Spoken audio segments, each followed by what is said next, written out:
my career doesn't have any sort of straight line going somewhere. I wrote 12 books, about 6 of them on education. I headed a commission for the federal government on undergraduate education. I'm kind of a person that gets easily bored, so I go do new things.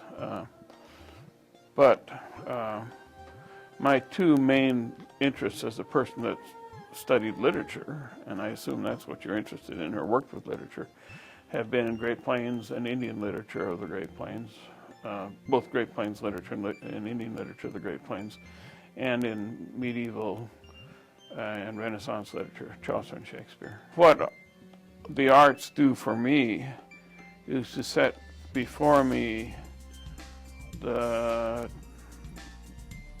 city that we ought to have, the kind of lives that we ought to live.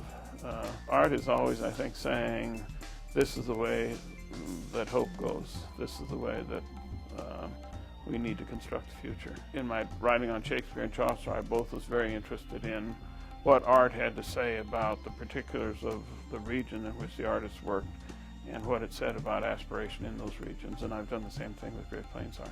I don't see how we can create art or music or literature or dance, anything that human beings can joy in, if we can't learn to talk to each other.